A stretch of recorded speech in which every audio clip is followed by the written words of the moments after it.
Buenos días.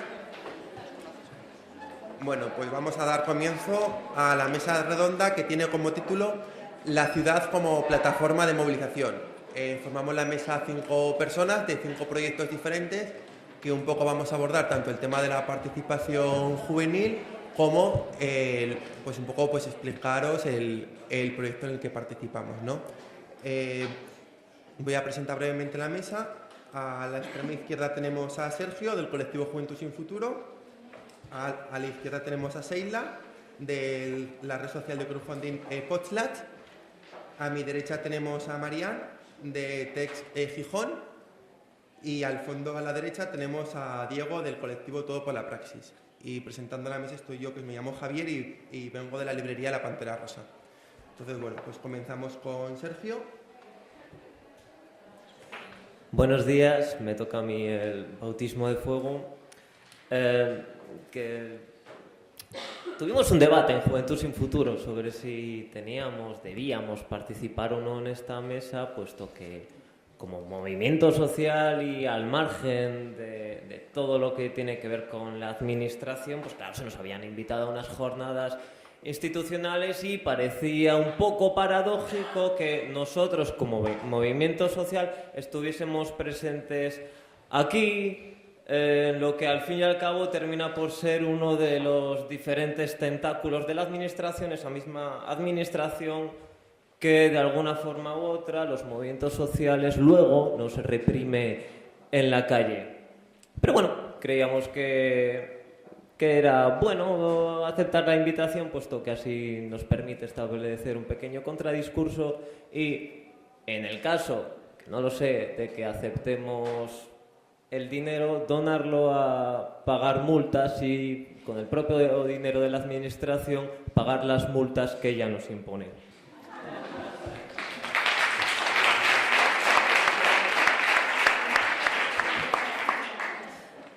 ¿Qué hace Juventud Sin Futuro en estas jornadas? Bueno, es una pequeña pregunta que nos hicimos porque la verdad es que llevamos apenas formados 2-3 meses y no somos el colectivo para nada que tiene más rodaje en la calle. Tenemos una Marea Verde, por ejemplo, o tenemos un Stop Desahucios que lleva mucho más tiempo formado y haciendo muchas más actividades y manifestaciones que nosotros. Pero claro, a nosotros nos invitan porque somos eso, juventud. Somos la marca, somos lo que vende. Pero para nada os vayáis de estas jornadas pensando que somos nosotros los catalizadores de toda la juventud zaragozana. Para nada, hay otra serie de colectivos que tienen sus juventudes igualmente, tienen personas jóvenes trabajando y dando la cara y luchando día a día. Nosotros de verdad somos una mera marca que pues somos recurrentes, ¿no? Que nos llamen para cualquier tipo de discurso relacionado con la juventud. ¿Qué es Juventud Sin Futuro? Es un movimiento social. Y los movimientos sociales, si nos han demostrado algo a lo largo de la historia, es que son de verdad los que han conseguido que la población consiga vivir con unas pequeñas dosis de dignidad. No es casual que, si no es por movimientos sociales, los afroamericanos no tengan sus derechos hoy en Estados Unidos, ni que nosotros tengamos la jornada laboral de 8 horas, que no sé cuánto nos va a durar. Pero si no es por movimientos sociales, estos logros, estas victorias, nunca se hubiesen logrado. Y es lo que nos demuestra, es lo que nos va demostrando la historia.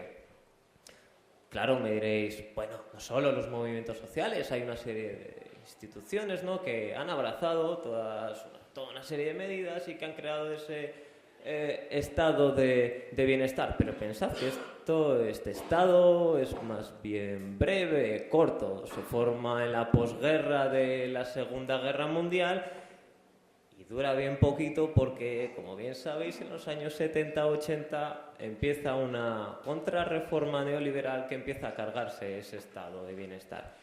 Y aquí es donde nos encontramos nosotros como movimiento social, en una fase en la que se nos rompe ese estado de bienestar y donde todos esos logros, que bien de forma institucional o bien por presión de los movimientos sociales se había conseguido, empiezan a ser destrozados. En medio de esta crisis social, económica y ecológica, que siempre se nos olvida todo el otro tipo de crisis no menos importantes que vivimos, en este momento de degradación de las condiciones de vida es donde nos encontramos nosotros, donde se encuentra Juventud sin Futuro, dando caña.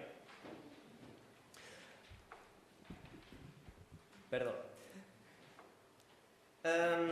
¿Qué problema o qué es el tema que trabaja Juventud sin Futuro? La precariedad, principalmente. La precariedad que en el discurso tradicional se suele entender como únicamente laboral.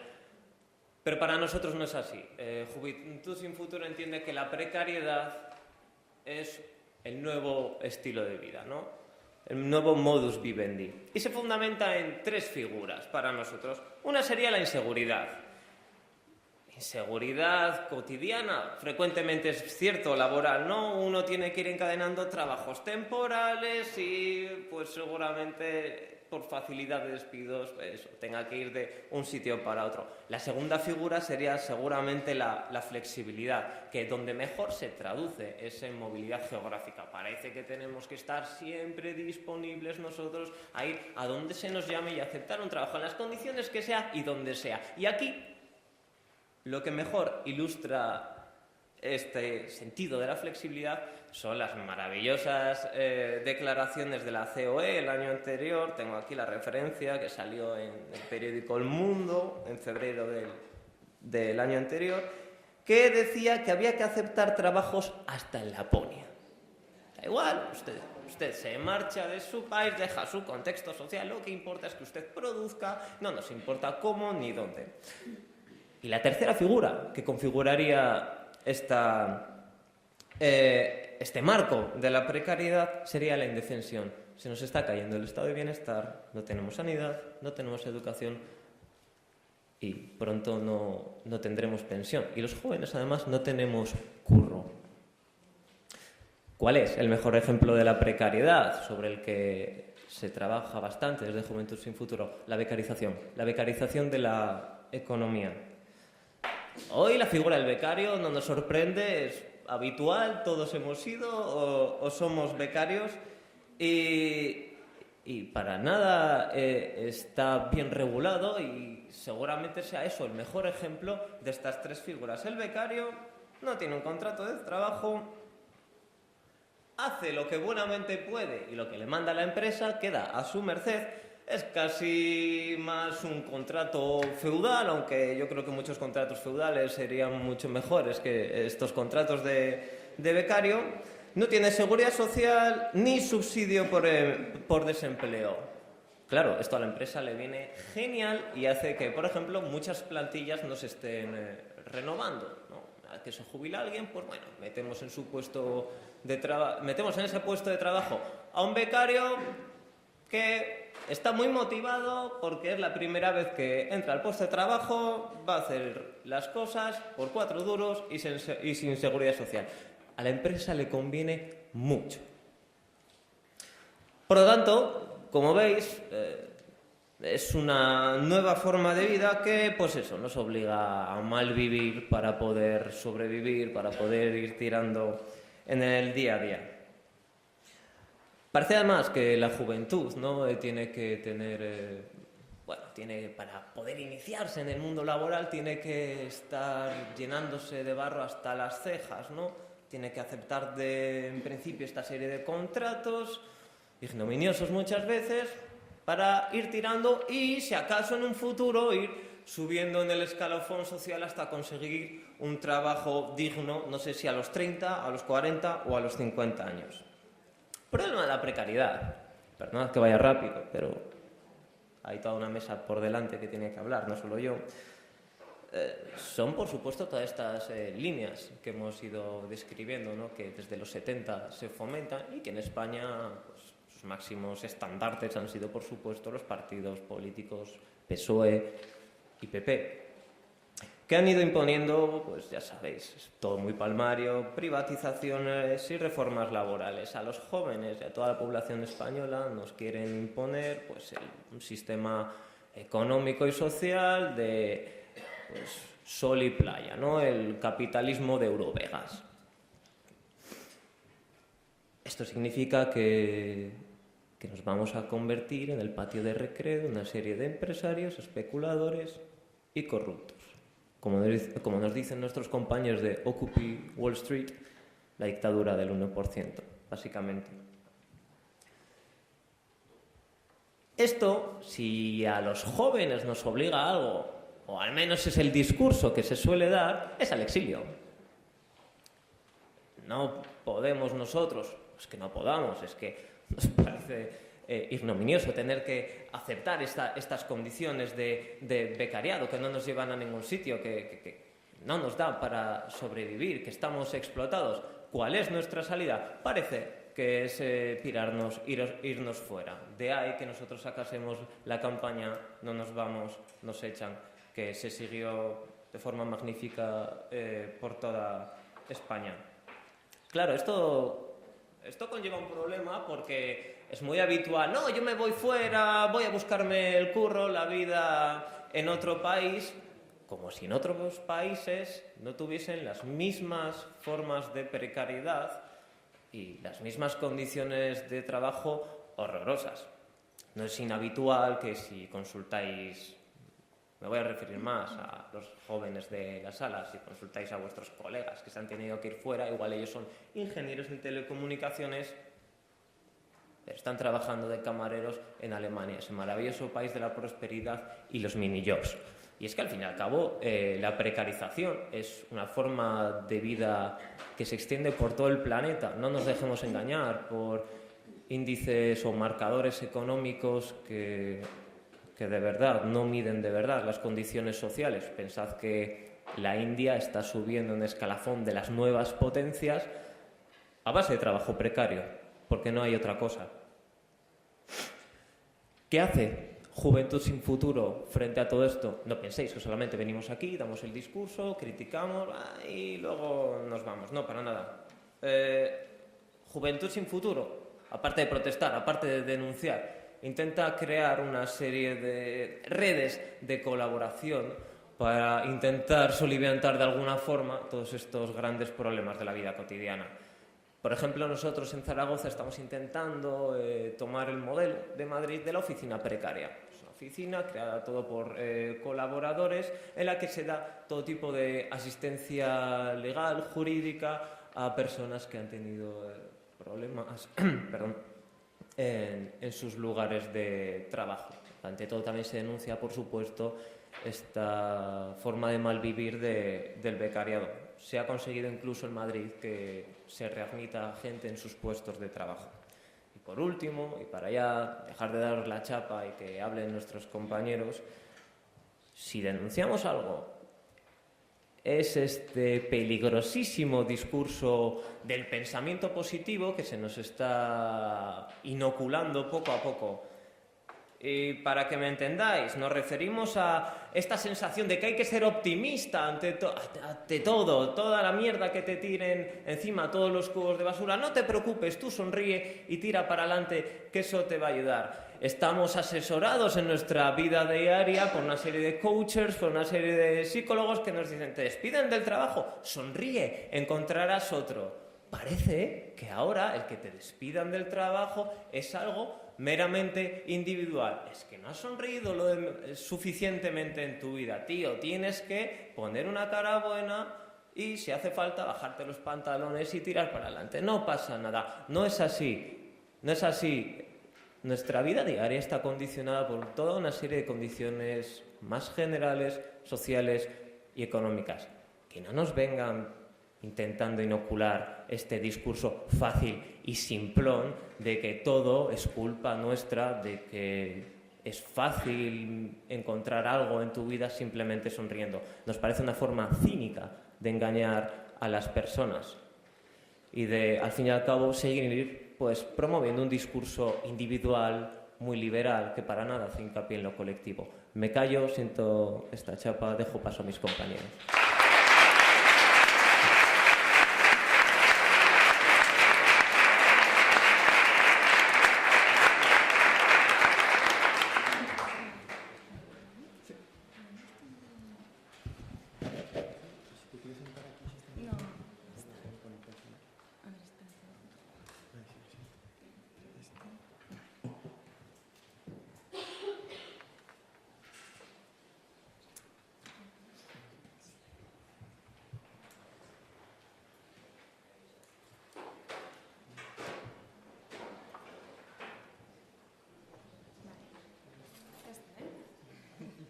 otro lado, gracias. Bueno, buenos días. Mi nombre es Seila, vengo de Barcelona y formo parte de una plataforma que se llama Potluck y es una plataforma de microfinanciación colectiva, lo que se conoce como crowdfunding, que ahora está tan de moda porque somos muchísimas y no paran de salir como setas a lo largo del Estado español. También fruto de una necesidad, es obvio, ¿no? Pero bueno, quizás ya llegamos a un punto que somos demasiadas. Entonces, cuando nos plantearon, hablo en plural porque somos dos personas, Miriam Mir, que no ha podido venir hoy, y yo, las que formamos parte de Potluck, pues cuando nos plantearon un poquito el intervenir aquí, bueno, en parte pensamos, quizás ya no encajamos en el perfil de jóvenes, juventud, tal, porque ya tenemos una edad, un bagaje, pero bueno, empezamos muy jóvenes, digamos, y empezamos con una asociación cultural, que hoy en día es la base de Potluck. Llevamos 10 años trabajando y empezamos como, nosotras somos de profesión gestoras culturales, hemos siempre realizado proyectos socioeducativos y culturales para diferentes empresas, entidades públicas y pensábamos que sí que era interesante que vieseis nuestra relación tanto como gestoras culturales con la empresa privada, la empresa pública, los baches con los que nos hemos encontrado para llegar a Potluck, ¿no? Porque parece igual que no tiene mucho sentido pasar de ser gestor cultural a llevar una plataforma de financiación colectiva que al fin y al cabo simplemente es una plataforma, ¿no? No estamos produciendo, estamos al margen, digamos, de lo que es producir cultura o proyectos sociales, tecnológicos, lo que sea, pero al fin y al cabo nosotras somos gestoras y productoras. Entonces os explico un poquito cómo evolucionamos, cómo empezamos y podréis ver por qué llegamos a esto. Nosotras, bueno, Potluck surge a principios del 2010, la idea, pero se gesta, se sustenta sobre la base de Púrpura Visual, que es esta asociación cultural que os comentaba. Y nace en 2003. ¿Por qué? Porque, bueno, tuvimos la suerte o mala suerte de coincidir 3 personas en un festival de arte contemporáneo que se realizaba entonces en Barcelona, ahora ya no se realiza, y coincidimos como becarias y nos dimos cuenta de que, bueno, pese a que algunas aprendimos más que otras porque tuvimos la suerte de ir a parar a un sector que pudimos profundizar más, bueno, nos dimos cuenta de que realmente el sector cultural maltrataba a los becarios, maltrataba a los artistas y para nosotros no era ético. Entonces, pese a que quede mal decirlo y esté poniendo aquí el flyer de este festival, es la verdad, surgimos así por la convicción de que las cosas no se hacían bien. Para nosotras el arte y los movimientos artísticos de la ciudad de Barcelona se tenían que gestar y gestionar de otra manera, es decir, el artista era el que tenía que tener la visibilidad y nosotros éramos simplemente las mediadoras de este proceso, ¿no? Y bueno, se forma Púrpura Visual a raíz de esto.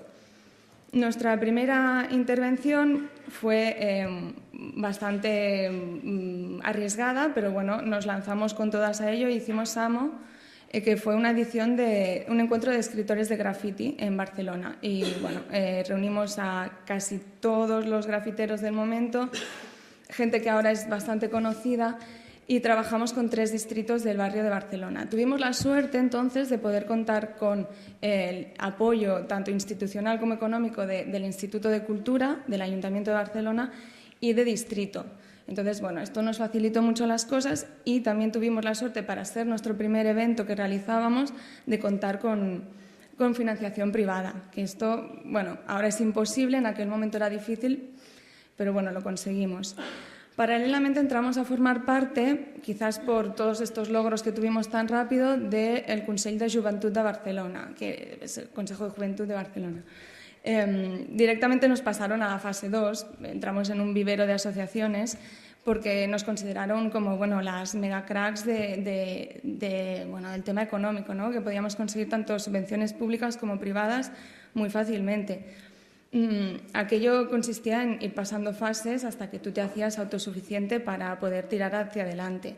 Estuvimos 4 años, nunca fuimos autosuficientes, pero nos pasaron de fase muy rápido porque, bueno, el hecho de que tú consiguieses una subvención o de vez en cuando algún sponsor, para ellos ya era, sintomático de que te podías buscar la vida cuando no fue así, ¿no? Nunca hemos conseguido vivir de nuestra gestión cultural, digamos. Después vino Samo 2 el año siguiente. Aquí ya nos centramos más en un centro cívico, ampliamos, ya no solo trabajamos con artistas grafiteros, sino con todo artista que interviniese en el espacio urbano, desde Santiago Cirujeda, bueno, varios más, ¿no?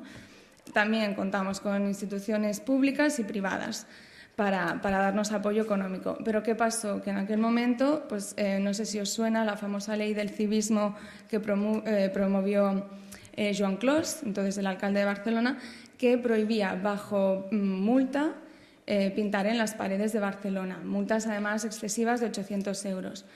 Era un poco... para nosotros fue muy desconcertante y para la ciudad también, porque realmente Barcelona en aquel momento tenía un movimiento de escritores de graffiti muy potente, que venía gente de todo el mundo y era un turismo, entre comillas, especializado que venía simplemente a Barcelona por el movimiento que se estaba gestando. ¿Qué pasó? Que el ayuntamiento lo cortó, porque no era bonito, porque no era atractivo, porque no era Barcelona como ciudad de escaparate. Entonces, bueno, durante aquel evento los grafiteros se rebelaron, hicieron pintadas contra Joan Clos, etc. Nosotros aquí nos planteamos que, claro, estamos haciendo un evento un poco al margen de la ley. Entramos en conflicto. Si prohibimos, o sea, si queremos hacer este evento pero no nos dan subvenciones porque está al margen de la ley, entre comillas, pero lo hacemos con el apoyo de ellos en sus paredes, en su sitio marcado, los grafiteros entran en conflicto con nosotros, ¿no? Entonces ya era como demasiado y dijimos, bueno, nos reorientamos.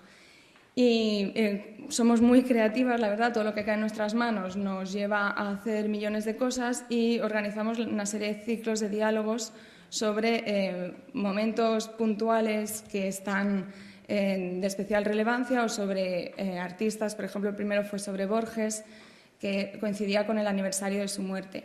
Entonces, durante 7 años hemos trabajado con el Consorcio de Bibliotecas de Barcelona realizando esta serie de ciclos. A ver, los ciclos han funcionado muy bien, siempre hemos recibido apoyo, cada vez menos a nivel económico, partiendo de nuestra base de que queremos siempre legitimizar el trabajo de la gente que participa con nosotros. Siempre hemos pagado sueldos dignos y justos a la gente, entonces evidentemente esto no era sostenible para nosotras, era un nivel de trabajo excesivo para lo que después nos comportaba, ¿no? El año pasado hicimos la última, pese a que nos sabe muy mal, pero a veces hay que priorizar, ¿no? Eres joven, tienes mucha ilusión, te encanta lo que haces, pero si no te ayudan a otros niveles no puedes seguir. Entonces priorizamos hacia Potluck y esto lo dejamos de lado, mal que nos pese. Paralelamente, pues como os decía, somos muy creativas y estuvimos organizando ciclos de conciertos de jazz con poesía, coordinando para terceras personas festivales, bueno, actividades en centros cívicos, de todo lo que podíamos, pero nunca llegamos a sobrevivir de ello. Entonces, claramente, nuestra pasión al final un poco la dejamos de lado porque no era viable. Lo que vimos después de 10 años buscando financiación para realizar proyectos, actualmente es prácticamente imposible tanto vivir de financiación privada como de financiación pública. Entonces, en 2010 decidimos dar un giro y optar por el crowdfunding, que actualmente está muy de moda, pero es que realmente se necesita. O sea, es el poder de la multitud, digamos. Nace Potluck a raíz de esto. No nace especializada en cultura, como podría pensarse viniendo nosotras de donde venimos, sino que nace especializada en proyectos que tengan un retorno social, porque creemos que en el momento en que estamos viviendo es especialmente necesario, ¿no? O sea, el crowdfunding ya ayuda y beneficia a la sociedad, pero buscamos un más allá, ¿no? Proyectos que sí que tengan un retorno para todos. Esto no es que sean nuestras estrategias, esto es algo que hemos visto con el paso del tiempo, lo que ha sido nuestra estrategia o lo que nos ha mantenido. Un poco ha sido el trabajo en equipo, somos dos, somos un equipo muy pequeño, pero estamos sintonizadas, trabajamos siempre en la línea que queremos seguir, nunca hemos estado muy centradas, la verdad, en lo que queríamos hacer hasta ahora, que ahora sí lo hemos conseguido. El trabajo en red. La verdad que el hecho de también estar tan diversificadas a la hora de hacer cosas ahora nos está beneficiando, Conocemos a muchísima gente del panorama cultural y social de Barcelona, cosa que nos beneficia para tener proyectos en nuestra plataforma. En aquel momento era una debilidad, no sabíamos hacia dónde tirar, no sabíamos especializarnos en nada y ahora esa debilidad se ha convertido en una fortaleza. Por eso un poco venimos a decir, ¿no?, que bueno, probar las cosas es importante porque en algún momento vas a llegar a conseguir lo que tú quieres, ¿no? Que nosotras en este momento es Potluck, es en lo que estamos invirtiendo nuestro tiempo. La proximidad, el hecho de trabajar tan en red y siempre en contacto con la gente, la creatividad nos ha ayudado mucho, la profesionalidad y calidad como máxima y sobre todo la tenacidad e ilusión. Siempre hemos estado, bueno, pese a que no teníamos grandes beneficios con nuestra asociación, no hemos parado.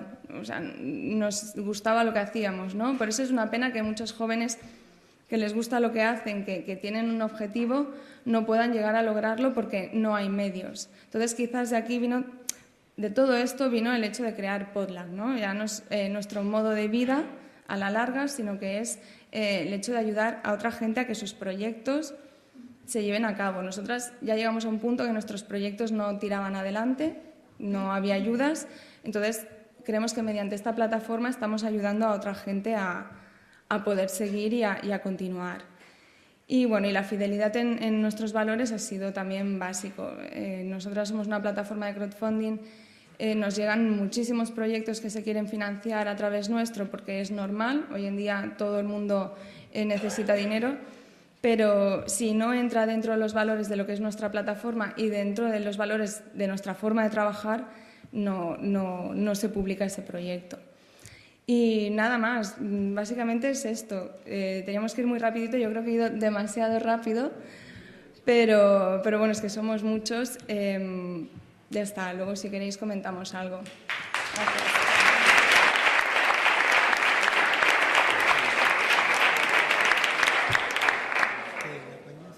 Sí. Si quieres que te lo sitio, te lo cambio. No, yo creo que nada, si me pasas una toma es suficiente. Sí, por aquí. Es esta.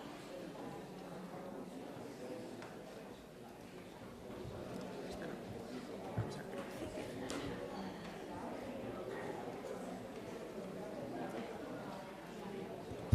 Sí. Vale, fenomenal. Buenos días.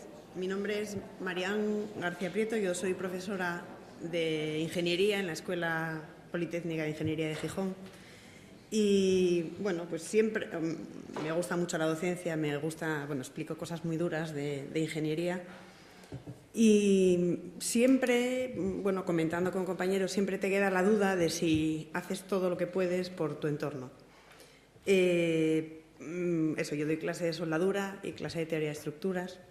Mis alumnos salen técnicamente muy capacitados, de lo cual pues todos nos sentimos muy orgullosos, pero luego te encuentras con ellos o les mandas a una empresa, a una entrevista y resulta que te dicen, jo, es que son niños, saben, pero es que les falta madurar, les dais demasiada técnica, poco trabajo, digamos, interior, ¿no? Entonces, otro profesor y yo, que estamos siempre dándole vueltas a estas cosas, conocíamos de las conferencias TED, que no sé si os suenan, os voy a contar una breve descripción de ellas, y se nos ocurrió la idea de solicitar una licencia para hacer un evento de estos en nuestra ciudad. En principio pensamos en la Escuela de Ingenieros. Nos dimos cuenta de que todo es endogamia. Somos ingenieros, nuestros alumnos son ingenieros, los compañeros que vienen a dar conferencias son ingenieros, todos ingenieros. Nos apetecía abrirlo y abrirlo no solo a otras profesiones, sino abrirlo a gente de la calle, a gente normal, que ellos se beneficiaran de lo que nosotros podíamos aportar y nosotros beneficiarnos de lo suyo. Entonces, bueno, pues os cuento eso brevemente lo que es TED. TED es una fundación sin ánimo de lucro que lo que busca es una idea utópica, pero que funciona, que consiste en que quien tenga una idea que tiene que ser innovadora y que la viva con pasión y nada más, con eso es suficiente, tiene que contarla a una audiencia Y esa idea es una semilla que transmite a la audiencia y la audiencia, pues cada uno en sí mismo, en su propia cabeza, la hace funcionar, la va desarrollando, la cuenta a su entorno y al final pues esas ideas que merecen la pena se esparcen por el mundo. Estas conferencias surgieron en California y se limitaban exclusivamente a California. El acceso era muy difícil, era carísimo, bueno, sigue habiéndolas, es carísimo asistir. Estaban a difícil disposición del público. Entonces, bueno, os cuento, una charla TED consiste en conferencias de máximo 18 minutos. La idea es una y se cuenta rápidamente, o el conferenciante la cuenta, tú la recoges y con las dudas ya tienes 1000 maneras de contactar con el conferenciante o en persona si estás asistiendo al evento o por redes sociales que sabemos todos cómo contactar. Todas las charlas se graban, se editan y se suben a la web. Es una cosa que os comento para que le echéis un vistazo, es que entréis en la página de TED, www.ted.com. Hay vídeos de todo, de todas las temáticas, divertidos, serios, conmovedores, hay de todo. Yo desde que empecé a ver los vídeos TED apagué la televisión. O sea, yo por la noche te pones a mirar 25 canales y es que no hay nada. Bueno, vamos, yo no encuentro nada. Entonces entras al TEDx o al TED.com y te encuentras de todo. Te puedes encontrar, como si entre los asistentes hay alguien que sea profesor, te puedes encontrar clases para dar mañana a tus alumnos, a todo tipo de alumnos. Hay una parcela de TED de educación en la que, pues eso, además son charlas diferentes que motivan a la audiencia, a tus alumnos. Bueno, está francamente bien. Entonces, todas estas charlas se graban, se editan, se suben al sitio TED.com y se traducen, están subtituladas. Hay más de 8.000 voluntarios, traductores voluntarios, que recogen las imágenes y hacen unos subtítulos, con lo cual la tienes traducida al idioma que quieras. Para aquellos que queráis mejorar inglés o no sé qué, está fenomenal porque estás oyendo gente con la manera de expresarse, la oratoria y tal es fantástica, se les prepara un poco, se les acompaña a la hora de hacer las charlas, con lo cual las charlas son en un inglés correcto y bueno, que a base de verlo pues mejoras el tuyo, ¿no? TEDx surgió porque se veía que era muy poco accesible asistir al TED y entonces el propio TED hizo como una derivación y dijo, bueno, pues voy a poner unas normas muy estrictas, voy a poner unas normas y a aquellos grupos que las cumplan les permito que independientemente a mi organización monten el evento TEDx. Nosotros, bueno, pues fue lo que hicimos. Bajo su absoluta supervisión, cada paso que das tienes que comunicarlo, o sea, tiene que estar en todo momento, pues todo, transparencia absoluta con los dineros, yo qué sé, no se puede intercalar publicidad, bueno, hay una serie de normas que, bueno, es seguirlas y ya está. Hay ciertos temas que no se pueden tratar en las conferencias, temas bélicos, religiosos, de violencia, bueno, cosas relativamente razonables, ¿no? Y nos animamos a montar el TEDx Gijón. Organizamos, esta fue la foto de los asistentes, organizamos el TEDx Gijón en la idea, a ver si consigo salir de aquí porque me parece no, aquí, en la idea de compartir ideas ¿dónde lo tenemos? Aquí. En la idea de compartir ideas con los demás, de unir ideas. Tuvimos unos voluntarios excelentes y, bueno, voy a poneros el teaser que nos prepararon.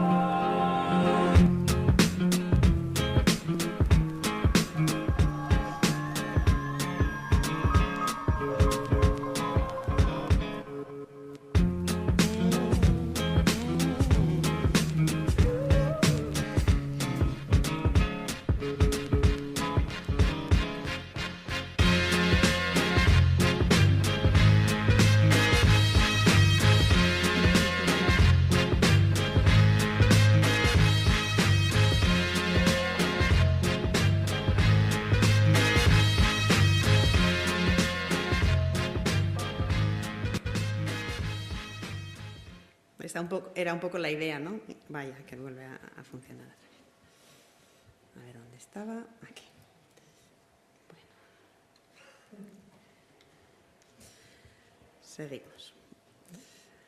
Pues nada, elegimos Gijón. Dudábamos si hacer un TEDx Escuela de Ingenieros, no nos apetecía, universidad tampoco, y entonces elegimos Gijón. Gijón es la cuna de Jovellanos, un ilustrado español muy famoso. Bueno, Gijón es nuestro emblema, que ya hace 200 años decía que la única manera de mejorar el mundo era a través de la educación y del uso de la razón por parte de los individuos que formaban la sociedad. Es una idea absolutamente que encaja perfectamente con estas jornadas.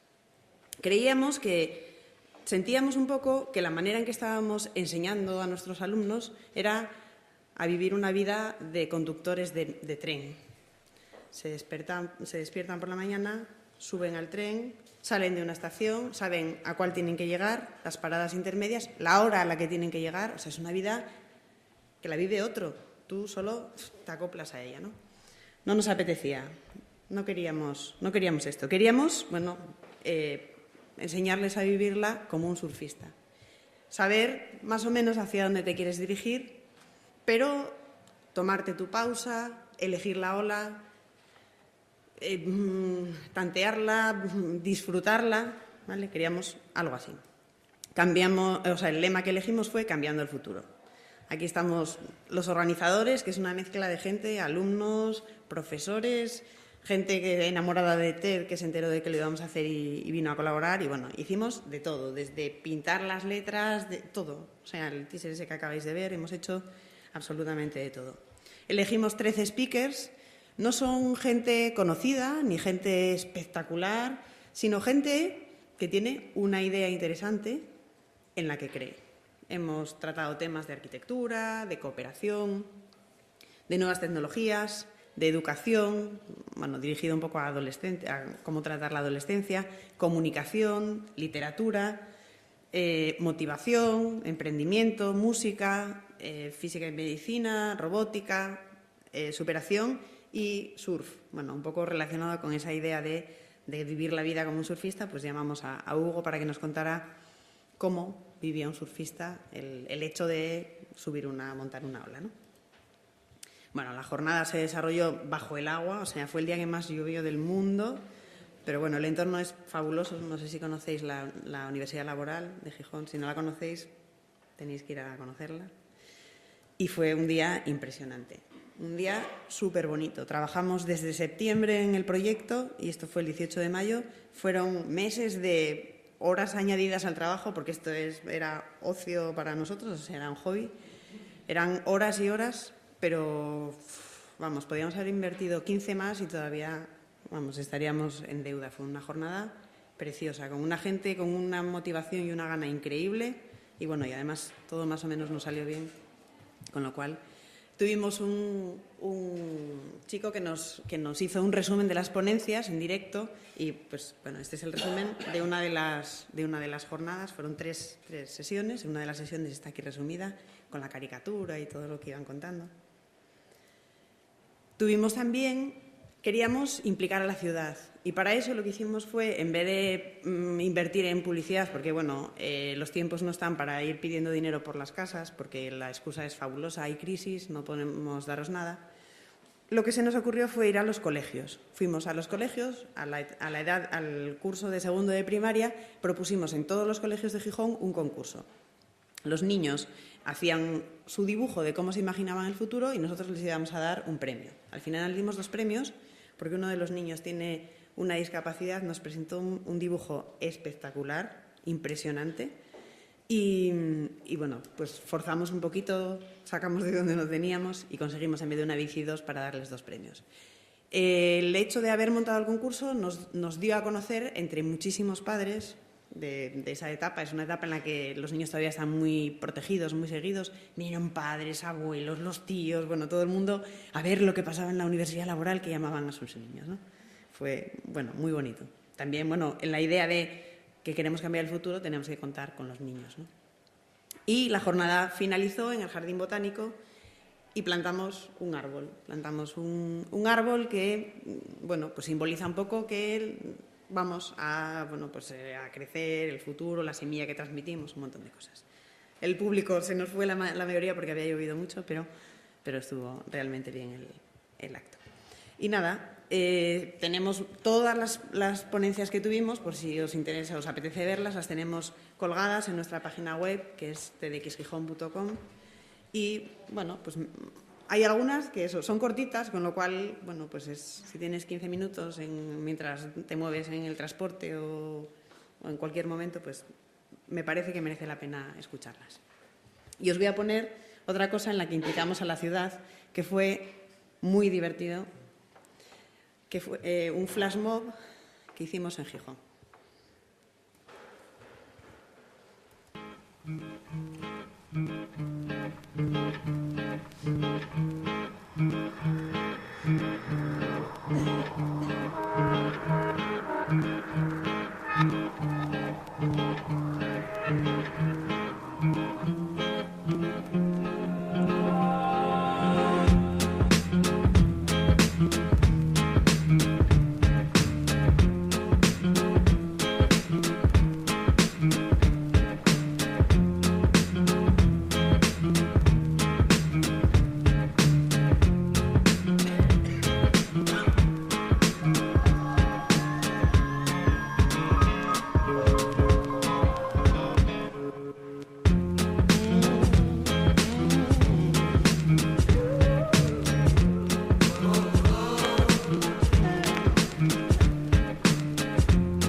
Y nada más.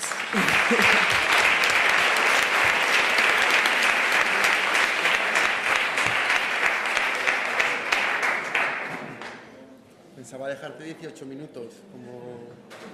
No, al revés, que no has llegado, digo que pensaba dejarte 18 minutos para que fuera una charla técnica. Nada, si quieres cuenta algo más. Gracias. ¿Me puedo manejar aquí, sí? ¿Te apañas en este sitio? Sí.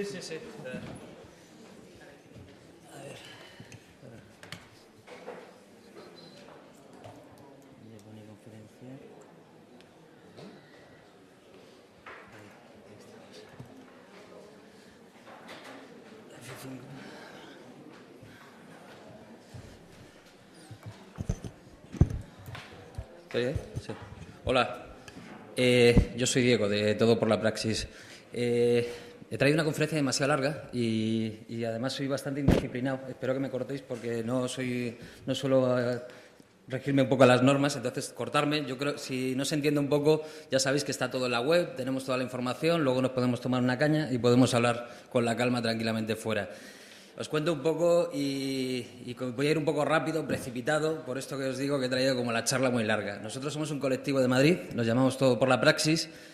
Solemos llamarnos como, bueno, nos solemos autodefinir como los activistas de los tornillos. Trabajamos un poco en la acción directa, el trabajo un poco en el espacio público, la ciudad, el territorio, muy involucrados con una metodología de trabajo que es la autoconstrucción, que es un poco construcción participativa o acción directa en la construcción del entorno, donde bueno, implicamos un poco al ciudadano en todas las fases, tanto en los procesos de diseño del espacio público, de sus entornos, sus edificios, sus cacharros, sus dispositivos móviles. Y, bueno, es un poco el formato con el que solemos trabajar. Bueno, esta imagen que primero que os quería poner un poco es un poco un paradigma de lo que nosotros entendemos ahora mismo como un cierto revolucionario dentro del espacio público, ¿no? O sea, esta imagen de un abuelo ya como pues que de alguna manera se enfrenta un poco a lo que sería un poco el diseño del entorno dentro del espacio público. Es un entorno excesivamente arreglado, donde conocemos todos que existe una multitud de normas pues que te condicionan qué es lo que tienes que hacer en el espacio público, si puedes comer, si puedes beber, si puedes jugar a la pelota, dónde te tienes que sentar. Para nosotros, este abuelo, pues de alguna manera se enfrenta a esa manera de decir, no, te tienes que sentar aquí. Pues este hombre se sienta en medio del paseo de esta manera, pues rebelándose frente a ese orden establecido de alguna manera dentro del planeamiento urbano. Esto ya es un caso que además nos gusta mucho más, que además lo entendemos como una cierta inteligencia colectiva. Esto ocurre en un barrio de Madrid, en el Pozo del Tío Raimundo, donde bueno, hay una serie de vecinos. Esto es un fenómeno que ocurre en todo el barrio. O sea, gente que encuentra una cierta limitación en el banco, o sea, luego necesitan sentarse, encontrarse, generar como una cierta reunión y, bueno, pues ya han anclado estas sillas. Hay una multitud de dispositivos generándose una cierta inteligencia en relación un poco a su relación, cómo se relacionan, cómo se organizan y, bueno, encontramos situaciones muy increíbles, muy variopintas y que, bueno, para nosotros yo creo que hay que tener muy en cuenta, ¿no? Tener un poco presente esta inteligencia popular que nos da un poco las claves de luego cómo organizar y cómo acometer un poco una actuación en un entorno. Nosotros hay una parte fundamental dentro del trabajo que solemos trabajar con prácticas colaborativas. Para nosotros la clave dentro de nuestro trabajo es colaborar con determinadas comunidades de uso, o sea, que es como los que nos dan las pistas, los que nos dan el feedback. Estas comunidades de uso, en muchos casos, forman parte del diseño de los dispositivos, construyen los dispositivos y luego usan los dispositivos. Entonces, todo el proceso se cierra de una manera. Este trabajo forma parte de un proyecto que se llama Banco Guerrilla, en el que hicimos una multitud de dispositivos en relación con diferentes comunidades, en este caso con la PA, esto de Desahucio Latina, que nos planteó hacer un infopoint para momentos de desahucios, pero hicimos una cantidad de cacharros que aparte luego se acomodaban un poco a su necesidad. En este caso necesitamos tomar café, chocolate y dar información en los momentos de los desalojos. Pues ellos mismos diseñaban, bueno, con las condiciones de que sea transportable, que sea camuflable, en el caso de que llegue la policía a tapar, esto es un contenedor, aquí no pasa nada, o sea, bueno, pues hay como diferentes elementos que empiezan a entrar en juego, ¿no? O sea, aquí, por ejemplo, hicimos como una cocina portátil para una comunidad que también generaba como, tenía comidas populares, necesitaba un cierto dispositivo, que se iba usando en diferentes puntos de la ciudad con este tema de la movilidad. Hay un punto importante que trabajamos y que me gustaría un poco también comentar. Nosotros, dentro de todos estos cacharros, tenemos como dos elementos que solemos usar. Bueno, usamos elementos de reciclado, de bajo coste, no con un tema ambiental, porque nosotros el tema ambiental quizá somos sensibles, como todo el mundo es sensible al tema ambiental, pero nos preocupa un poco la accesibilidad económica, que todo el mundo pueda acceder de alguna manera económicamente a los recursos. Y en este caso, bueno, hacemos como dispositivos de bajo coste, con tecnología bastante sencilla, con la intención de que sea replicable y reproducible. Estos manuales que nosotros hacemos los tenemos todos en la página web, bajo licencia de Creative Commons, y con la intención un poco de que la gente que vaya luego produciendo nuevos cacharros, por ejemplo, este cacharro es una versión, ahora que no está César 2.0, o sea, del cacharro original, donde un colectivo de pues de cocineros de Vitoria hicieron unas mejoras al cacharro original. Nos interesa que se introduzcan estas mejoras y que la gente nos dé como el feedback para que en esta comunidad todos aprendamos los unos con los otros, pues a través de estas experiencias, ¿no?, individuales. Bueno, por ejemplo, este otro cacharro, que es un cacharro que hicimos con una comunidad de raperos, unos chavales, pues, que hicieron, esto es otro caso más, ¿no?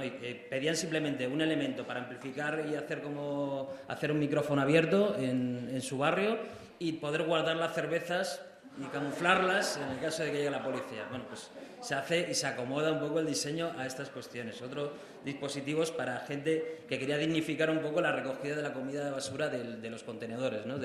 Para tener como un elemento. Hay mucha gente que recoge la basura, pero por lo menos dignificarlo a través de un elemento, ponerlo en este cacharro y ponerlo a disposición. Nosotros hemos hecho millones de cacharros, ya no sé cuántos cacharros hemos hecho, pero no los voy a poner todos, ya os digo, me interesa más contar otras cosas. Aquí en estos cacharritos que hicimos, os los traía para contaros una cosita también muy interesante. Estos son unos dispositivos que instalamos en el espacio público donde, bueno, la gente podía escuchar su música, hicimos como una especie de caja de resonancia, micrófonos de vibración, tú llegabas con tu teléfono, con tu Bluetooth y podías escuchar la música con tus colegas, ¿no? Era muy interesante esto porque, bueno, no hay dispositivos de estos dentro del espacio público, son infraestructuras que estamos carentes, la gente pues no tiene, bueno, hay una multitud de carencias, pero esta sería una de ellas, poder escuchar música más allá de llevarte tu cassette o tu amplificador. Hicimos como una serie de elementos, pero para nosotros lo que más nos interesó de esta propuesta, o sea, que aparte de que tú llegabas con tu Bluetooth, hicimos como una cierta comunidad también virtual, uniendo un poco lo analógico con lo virtual. Se generó una página en el SoundCloud donde la gente podía subir canciones, podía subir sesiones y, bueno, no solo era el cacharro vinculado al uso de una gente en un espacio, sino con esta comunidad virtual que también daba como otra dimensión a este dispositivo, ¿no? Funcionó muy bien, lo que pasa que tuvimos, bueno, fue un proyecto bastante, bueno, fue ilegal totalmente la instalación, duró muy poco, no bastante, no ilegal. Y bueno, el rollo es que en un momento dado dijimos, bueno, ya que tenemos esta situación, vamos a generar un arma mucho más potente para defendernos de tal. Construimos el cacharro, ya que este cacharraco, que es un sound system un poco más grande, donde, bueno, ya realmente nuestra potencia, ya incluso de vatios y como dispositivo, era mayor, y lo que pasa que en este caso hicimos como una estrategia diferente. Os cuento diferentes estrategias para ver cómo colaboras con las comunidades. En unos casos colaboramos directamente con la comunidad, donde ellos diseñan, donde ellos producen, donde ellos luego lo usan. En otros casos las comunidades se crean, incluso se generan como de manera virtual.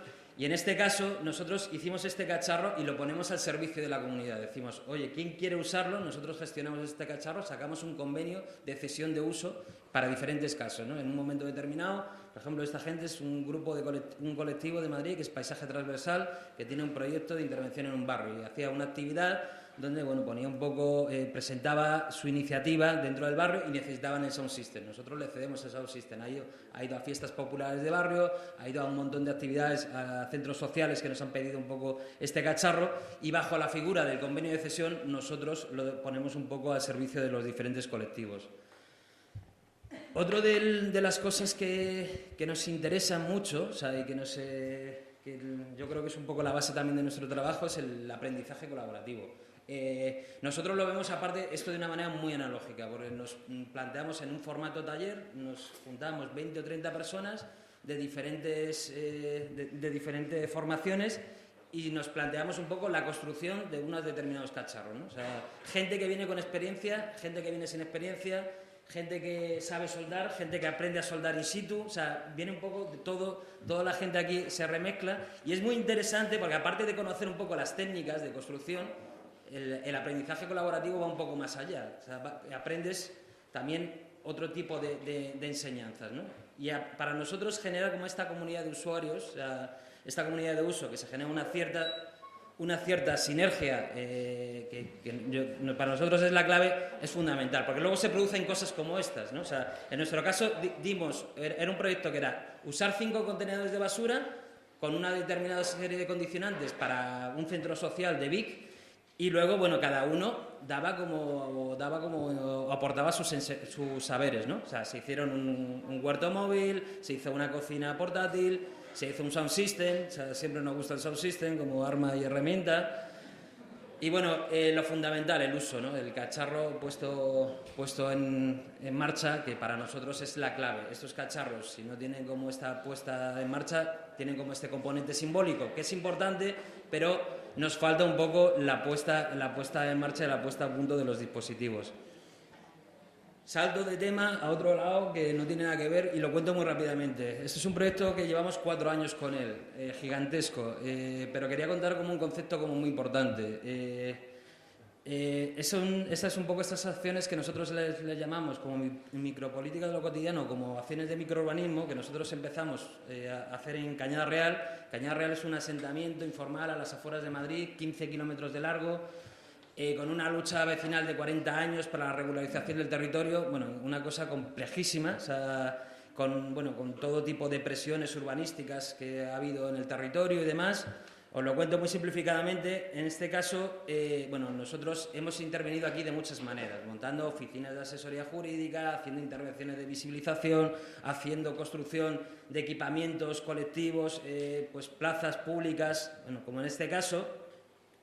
Y bueno, en realidad esto nos ha dado como un paso a un salto que ha ido más allá, ¿no? O sea, de cómo dentro de esa micropolítica, o sea, ese microurbanismo, conseguimos dar un poco el paso a cuestiones un poco más complejas. Aquí hicimos esta plaza, una plaza como muy sencilla, con muy poco presupuesto, construida colectivamente con los propios vecinos, pero luego hemos llegado al paso de generar un plan urbanístico, o sea, un plan urbanístico con los vecinos. Y la pedagogía que ha habido a la hora de generar plazas ha generado como un salto a luego construir, o sea, un plan de esta complejidad, ¿no? O sea, nos parece como muy interesante dar como este salto de escala, porque incluso la propia comunidad de Cañada Real no tenía conciencia de espacio público. Ha sido a través de la construcción del propio espacio público cómo se ha adquirido un poco esta conciencia.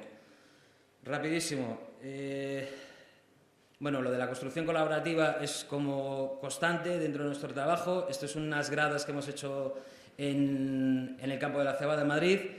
Lo bonito de esto, hicimos nosotros una propuesta de gradas y volvemos un poco a lo mismo. Esta propuesta de gradas tenía como una serie de formatos, abrimos un poco esta iniciativa a otros colectivos y cada colectivo ha hecho su grada. Aquí está metido desde Basurama, Zuluar, Pacman, Taller de Casquería, un montón de gente aportando con un mismo sistema constructivo diferentes opciones de este formato. Y nos parece como la bomba, ¿no? Este tipo de procesos. El equipamiento evolutivo, otro cacharro que hemos hecho en Campo de Cebada. Hicimos este cacharro, o sea, sí tan sencillo, tal. Joder, mira qué bonito cómo ha ido cogiendo cuerpo. Algunas de estas cosas las hemos ido desarrollando nosotros, otras las ha ido desarrollando la propia comunidad de usuarios del Campo de Cebada, hasta adquirir unos niveles de complejidad increíbles. Bueno, y ahora esta foto ya es de hace un año. Ahora ya, si vamos ahí, ya hay más cacharros rellenando todo el espacio, plantas de todo tipo de focos, incluso ha crecido la cebada en el tejado del contenedor. Bueno, otro salto a otro lado, y también con guiño a César, porque joder, qué pena que se haya ido, porque para nosotros el tema de las asociaciones de vecinos, por ejemplo, en Madrid es un tema súper importante. Asociaciones de vecinos, asociaciones juveniles.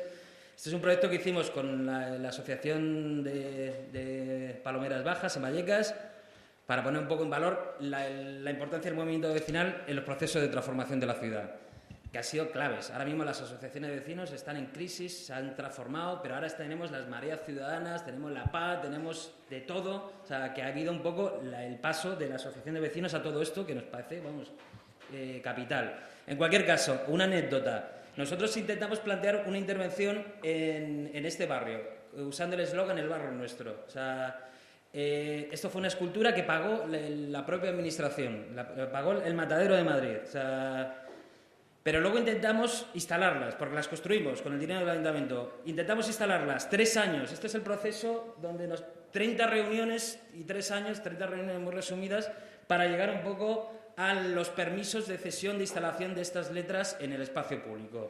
Hemos pasado con la Concejalía de Participación, de Urbanismo, de Paisaje, de todo tipo de concejalías del mundo, con todo tipo de directores y todo tipo de departamentos y técnicos, para llegar a este papel. O sea, increíble. O sea, la complejidad de relación del ciudadano, o sea, nos llegamos como a situaciones kafkianas y bastante surrealistas. Nos parece que es un tema como a tratar. O sea, para nosotros el tema de protocolizar estos procesos, tanto por la administración como por los ciudadanos, para poder acceder, nos parecen clave. Nosotros trabajamos mucho en esta clave de generar convenios para cesión de espacios públicos, para cesión de solares, para generar este tipo de actividad dentro del espacio público. Nos parece como un tema que tenemos que un poco de trabajar entre todas. El empoderamiento ciudadano, otra de las claves que para nosotros es fundamental, que bueno, esto es un proyecto en Bogotá, donde bueno, se construyó de manera colectiva, muchos colectivos, la gente del barrio, con muy poco dinero como siempre en precario. La clave de este proyecto, aparte de que quedó un parque, era un parque hecho polvo, que recuperamos, lo rehabilitamos con material así como muy barato, ruedas, tal, lo típico, ¿no? O sea, para mí la imagen clave del proyecto es esta, o sea, cómo luego, o sea, el vecindario, ese empoderamiento cuando participan en la construcción del espacio, luego surge apropiación y surgen estas situaciones, donde la gente ya no solo cuida el parque, rehabilita el parque, sino que rehabilita el barrio, o sea, entero, o sea, y eso ya es una dimensión ya que va a otro nivel. Y la fiesta, fundamental, o sea, la fiesta es fundamental, en las situaciones, o sea, todos los momentos afectivos, porque bueno, currar, todo el tema heroico de currar, las herramientas y tal, pero lo afectivo es la clave, o sea, entonces bueno, hay que cuidar mucho esto, ¿no? O sea, y voy fatal. Una cosa, bueno, esto es otro proyecto en un parque que hicimos en México, que hicimos el mismo proceso, pero una cosa clave, teníamos que construir un espacio para reunir la comunidad en este entorno. La cosa es que el barrio era muy complejo, tenías problemas de distancias para comunicarte en los diferentes puntos del barrio, necesitamos un elemento de comunicación. Encontramos este cacharro, o sea, que era perfecto como elemento de comunicación de las actividades del barrio. Pero tenemos un problema, ¿quién gestiona el cacharro? O sea, ¿quién gestiona el cacharro? Porque claro, era como repartir entre los actores de la comunidad la gestión de ese cacharro. Hay que ver un poco, nosotros diseñamos un cacharro, tal, nos planteamos este problema, pero encontramos a un personaje clave y fundamental, Bernardo, un vendedor de lotes del propio barrio. O sea, él mismo gestiona el cacharro, él ya hace su actividad. O sea, ya la complejidad ya viene un poco híbrida, ¿no? Es decir, una actividad que ya existe, le insertamos una actividad que era, pues le introducimos un sound system y va anunciando las actividades de la comunidad. O sea, qué sencillo, hay veces que es más sencillo de lo que parece, ¿no? O sea, y bueno, y Bernardo tan feliz. O sea, bueno, claves, arquitectura de código abierto. Nosotros formamos parte de una red de arquitecturas colectivas, donde está Santi, donde está Estrada, hay un montón de colectivos. Todos estos elementos que estamos desarrollando están a libre disposición, están en la web, están en la red. Hay como una comunidad donde compartimos recursos, compartimos conocimientos, o sea, intercambiamos o generamos como... nos intercambiamos o echamos una mano en momentos puntuales en cada uno de los proyectos. Este es un proyecto que surge un poco de la mano de ese tipo de colaboraciones. El trabajo de los prototipos, también en clave, y los prototipos flexibles. Pues bueno, esto es una historia que hemos desarrollado en Ecuador y con la intención de que sea un poco con un elemento replicable, reproducible, o sea, que ahora mismo ya está también en esa versión 2.0, donde pues bueno, tiene como esa facilidad de ser un elemento multiuso, ¿no? Que para nosotros ahora mismo tiene que ser una de las claves de los formatos, ya sean de edificios, ya sean dispositivos, que tenga una cierta versatilidad. Ya estamos un poco ya hartos de generar contenedores vacíos, absurdos y rígidos, ¿no? O sea, esto mismo trasladado a todo lo demás, pues tenemos que tener un poco en la cabeza esto. Lo último, y ya me vais a matar, pero quería contar esto. Estamos desarrollando una plataforma, se llama Incrisis. Es una plataforma donde ponemos un poco en común todo tipo de proyectos que tienen que ver con todo el patrimonio inutilizado, invendido, inacabado dentro del territorio español, ya sean viviendas, ya sean edificios abandonados, ya sean solares, ya sean esqueletos, cualquier dispositivo con la intención de generar comunidades o activarlo mediante gestión colectiva para generar espacios productivos. Espacios productivos, entendiendo un poco de una manera amplia qué son los espacios productivos. Aquí tenéis la web donde podéis ver un poco la información. Hay como toda una comunidad de gente donde ya está haciendo, pues se está poniendo un poco en marcha este tipo de proyectos, iniciativas, donde se genera como un entorno de aprendizaje, o sea, donde hay un banco de conocimientos común y donde hay intercambio. Entonces, bueno, simplemente por mencionarlo, tenerlo como ahí presente, no me ha dado tiempo un poco a contarlo detenidamente, pero ahí está todo en la web. O sea.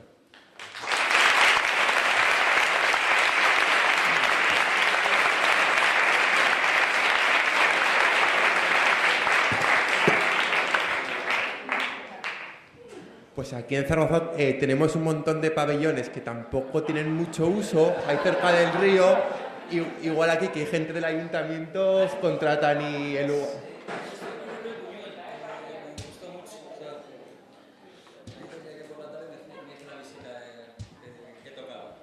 Pues igual después de esta charla la función social que va a tener la Expo realmente sí que la puede llegar a tener. Bueno, mi turno. Yo vengo del Centro Social Librería La Pantera Rosa, de aquí de Zaragoza. La Pantera Rosa es un centro social librería, como dice el nombre. Es una librería, por un lado, especializado sobre todo en un ensayo crítico vinculado a las luchas sociales del territorio. Pero es una librería, digamos, librería cultural que no busca tanto la comercialización del objeto libro como trabajar en torno al contenido del libro, ¿no? Por eso es también un centro social donde se producen un montón de actividades, donde participa mucha gente y, en definitiva, tratamos de que sea, pues como el título de la mesa redonda, una plataforma de movilización y de participación, ¿no? Por allí, por la Pantera Rosa, pues pasan muchos de los movimientos sociales de la ciudad y un poco pues ahí se organizan y plantean, conspiran y todas esas cosas.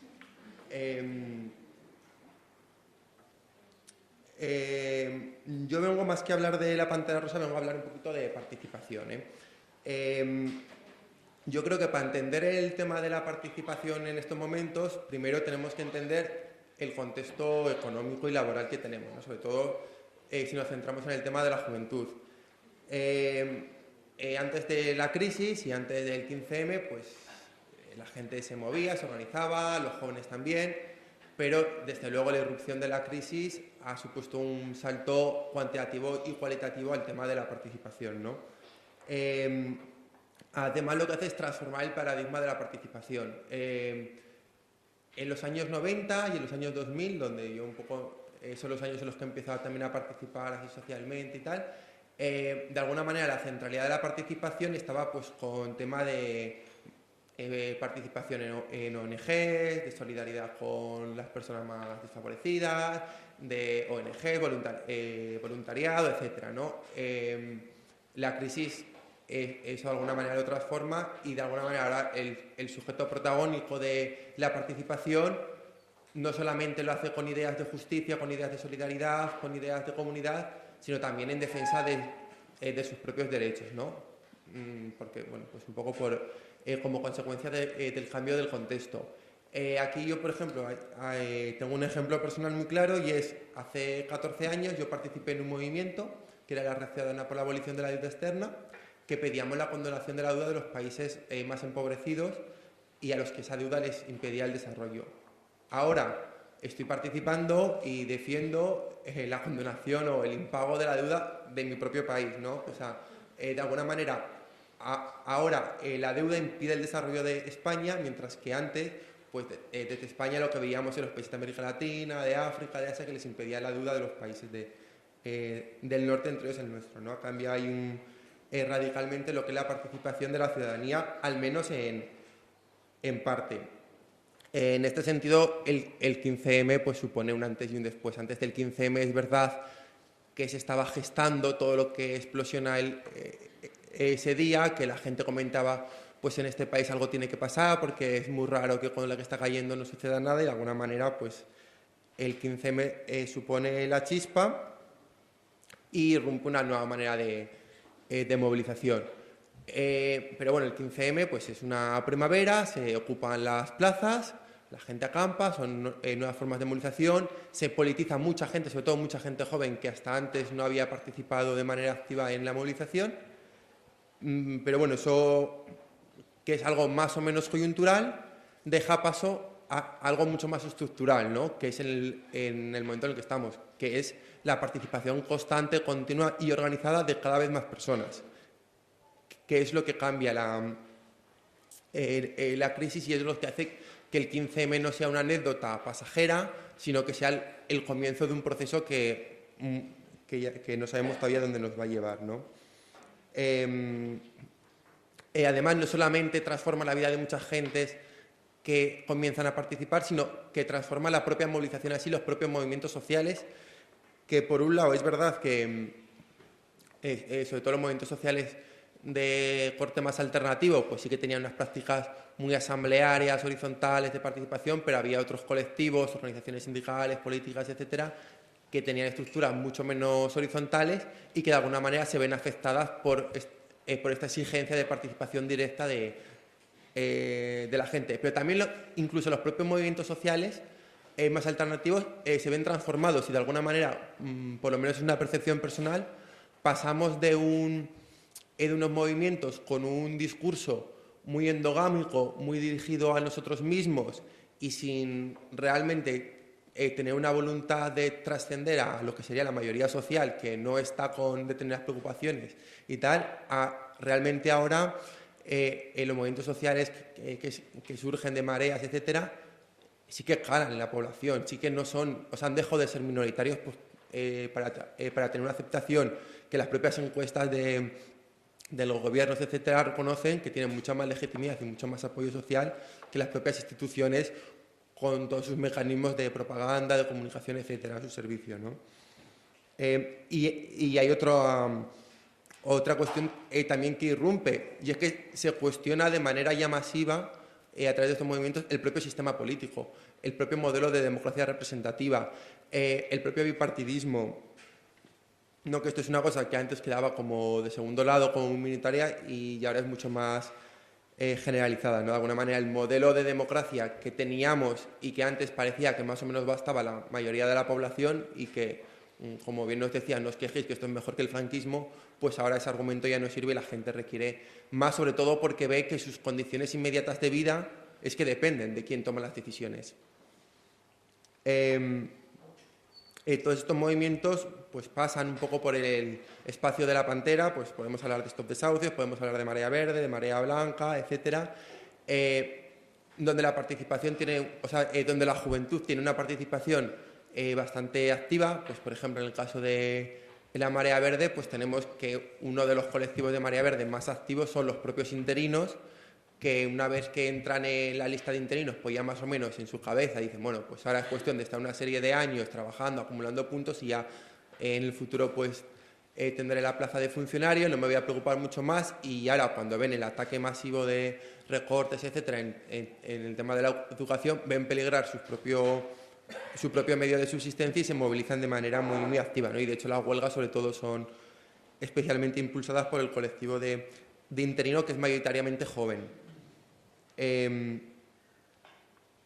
Y luego, por último, sí que quería abordar, como estas jornadas tienen mucho que ver con el tema de las redes, ¿no? Pues el tema de la tecnopolítica, que es un tema que en la Pantera Rosa estamos trabajando bastante y que creo que es complicado entender todo el movimiento 15M, etcétera, sin entender el papel que están jugando las redes sociales en las nuevas tecnologías de información y comunicación. De alguna manera, estas nuevas redes transforman la propia participación. Por un lado, la participación se hace mucho más directa, requiere menos de intermediarios y, por otro lado, más adaptada al individuo, ¿no? Pues que no requieres de una hora en un lugar determinado, sino que en cualquier momento uno se puede autogestionar un poco su participación. También permite trasladar el mensaje de manera directa sin depender de unos canales que no se controlan, pues sobre todo lo que serían los medios de comunicación, ¿no? Y de alguna manera, por ejemplo, en el caso de la manifestación del 15M, pues fue una convocatoria que ningún medio de comunicación, exceptuando el programa de Carne Cruda de Radio 3, que ya lo han cerrado, se hizo eco. Y sin embargo, las redes sociales en aquellos momentos, por lo menos las mías, yo no sé esto, pues era un hervidero convocando a la mani, poniendo vídeos de convocatoria, etcétera, ¿no? De hecho, luego lo que sucede es que una vez que la noticia se hace relevante en las redes sociales, los medios de comunicación más tradicionales pues se hacen eco de esa noticia, ¿no? Y de alguna manera aquí lo que surge es un nuevo concepto de participación, que es lo que se puede denominar el ciberactivismo, que es un tipo de activismo, de militancia, muy vinculado con el Internet y con las redes sociales, ¿no? Que no es simplemente dar un me gusta en el Facebook o retuitear un tuit que te ha molado, sino que tiene que ver con unas metodologías y unas prácticas organizativas, etcétera, complejas, que es lo que permiten que un discurso que quieras trasladar a las redes sociales, ese discurso realmente llega a mucha gente, porque si yo simplemente pongo un tuit en mi perfil de Twitter y ya está, pues eso llegará a 4 personas. Si se establecen metodologías y estrategias organizadas de trasladar un determinado discurso entre mucha gente, organización, coordinación, etcétera, pues eso permite que una campaña como el 15M para Rato, en unas pocas horas, reuniese el dinero necesario para poder juzgar a Rato, ¿no? O sea, eso si hubiera sido una iniciativa de una persona solo hubiera sido imposible. O sea, si hay una planificación y organización previa, pues sí que es posible. Y de alguna manera esto rompe el mito de las redes sociales como algo individualista, de que uno está en su casa aislado, tal. Ni mucho menos. Eso puede ser así, pero desde luego el ciberactivismo no tiene nada que ver ni con el individualismo, ni con la falta de organización, ni nada que se le parezca, ¿no? Un ejemplo, por ejemplo, se hizo un estudio con el tema del 15M y posterior, y el 90% de los mensajes que se lanzaban eran lanzados únicamente por el 10% de la gente. Esto de alguna manera pues en su momento se utilizó desde un poco el poder para decir, ves que son una minoría. No es que sea una minoría, es que son los activistas. Lo único que en lugar de estar solamente en las calles repartiendo panfletos, están dedicando muchas horas de su día a retuitear, a hacer vídeos, etcétera, para que ese mensaje llegue a través de nuevas redes, ¿no? O sea, no es un tema de minoría, sino es un tema de activismo y de participación mucho más activa. Ahora bien, la participación virtual en las redes sociales, tal, no quita para que siga siendo necesaria la participación presencial, ¿no? Aquí fue muy relevante, desde mi punto de vista, el caso de las revueltas que hubo en Egipto, cuando la llamada primavera árabe, que los jóvenes se coordinaban con las redes sociales, empezaban a retuitear, oh, mira lo que está pasando aquí, la policía ha cargado y una manifestación tal y cual, pero la mayoría estaba siguiendo desde sus casas, un poco ahí, como alucinando que en sus países pues estuviera pasando eso. El gobierno, de manera torpe, cortó internet, la gente le dejó de llegar noticias, ¿y qué hizo? Pues salir a la calle, pues para enterarse. Entonces, el efecto multiplicador en la movilización que tuvo que el gobierno cortase internet fue la leche, ¿no? Y eso además que entronca mucho con pues con una canción que también es como un viejo lema de la revolución no será televisada, que un poco venía a decir que no esperases en tu sofá sentado con la televisión a que anunciaran la revolución, ¿no? Sino que tenías que ir a la calle, movilizarte, pelear, no sé qué. Que la revolución no la ibas a ver por la tele porque la televisión no te iba a echar la revolución. Entonces, pues en el contexto actual pues se podría trasladar con la revolución no puede ser tuiteada, ¿no? O sea, hay que vivirla directamente. A lo mejor sí que cuando sea la revolución la van a tuitear, pero o sea, el concepto es que hace falta algo más que estar enfrente del monitor, sino que hace falta pues las asambleas presenciales, el hablar, el repartir panfletos, el hacer manifestaciones, etcétera. Que de alguna manera estamos en una encrucijada las personas que participamos en movimientos sociales de cómo trasladamos a veces euforias que parece que se ven en las redes a que eso realmente tenga un impacto, porque al fin y al cabo las redes si quedan limitadas al espacio de uno, pues no dejan de ser también endogámicas, ¿no? Entonces, pues ahí un poco hay que dar ese paso a que lo que queramos que sea masivo pues se consiga ser, y para eso hace falta algo más que el internet. Y bueno, y básicamente eso era lo que tenía preparado. Entonces lo que vamos a hacer ahora es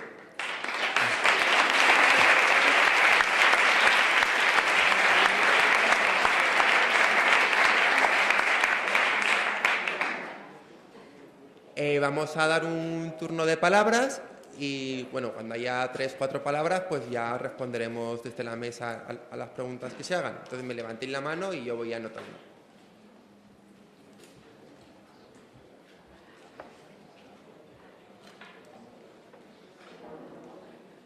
Nada, en relación con Marian, con el proyecto de TEX Gijón, comentaros a todos que desde hace 2 semanas en Televisión Española 2 están proyectando todas las conferencias de TEX. con lo cual yo también me he enganchado bastante.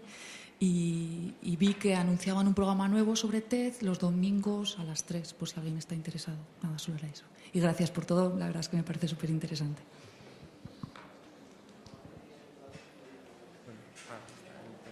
Se lo paso al primero y te la paso luego a ti.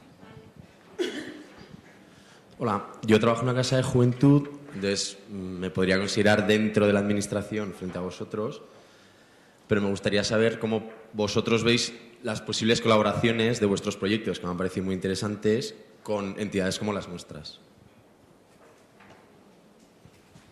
Yo quería preguntar al de la Pantera Rosa, que a lo mejor habla un poco de la librería como un lugar de encuentro, pero un poco qué tipo de actividades propias, digamos, hacéis y un poco cómo os gestionáis internamente, si funcionáis por socios, crowdfunding, cómo os gestionáis un poco o cómo participáis entre vosotros y vosotras.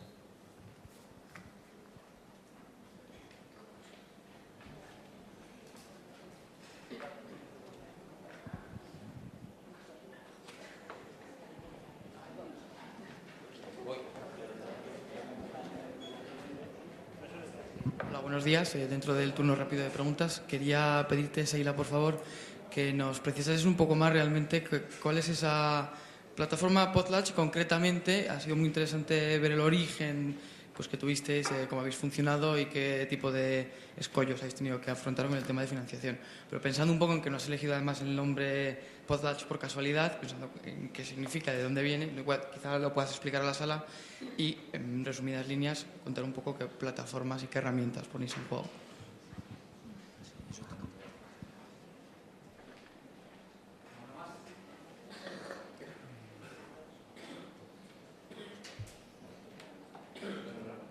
Yo creo que igual tú eres el más adecuado para Sí.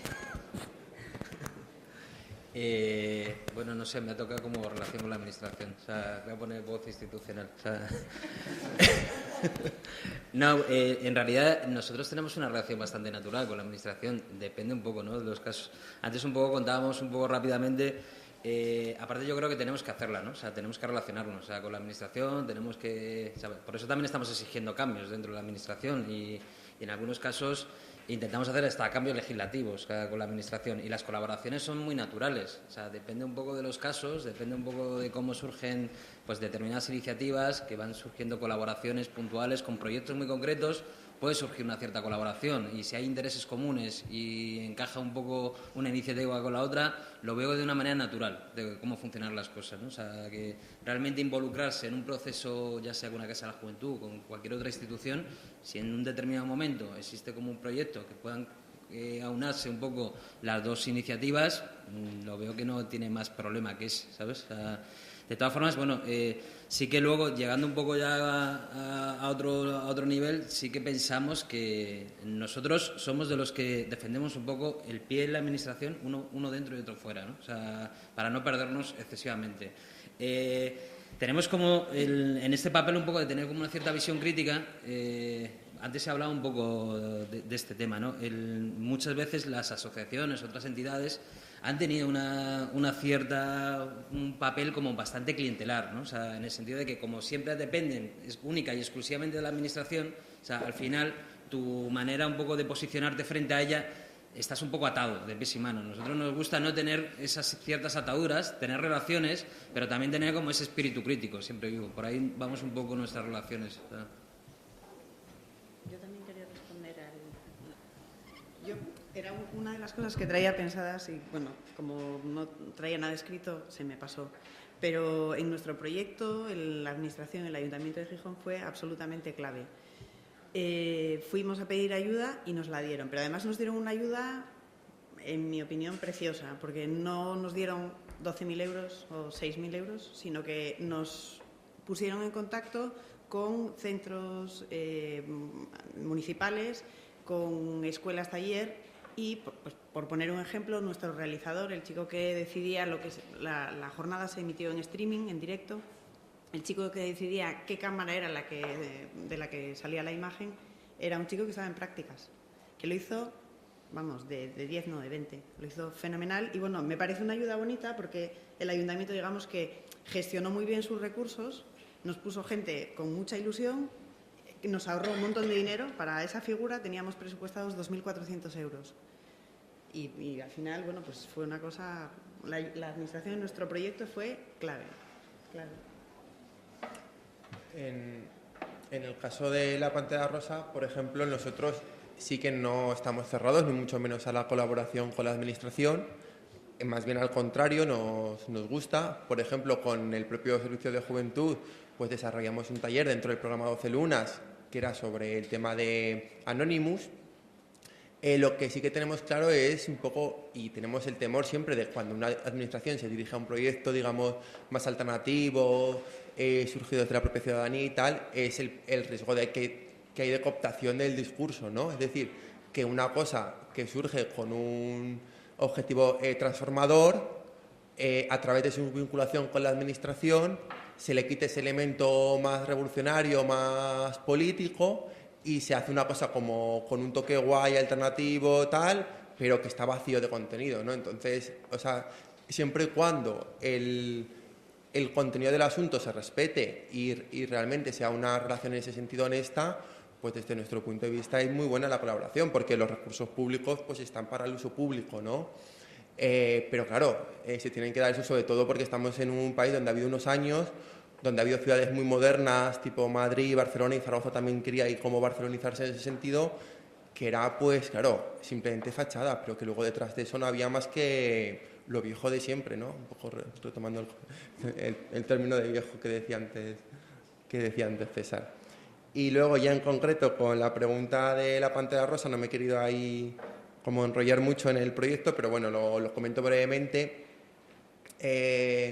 La Pantera Rosa ahora mismo tiene como dos patas. Por un lado, hay una asamblea del centro social, que es un poco la soberana del espacio político y cultural, que es un poco la que hace la programación de actividades, la que un poco gestiona el discurso, etcétera.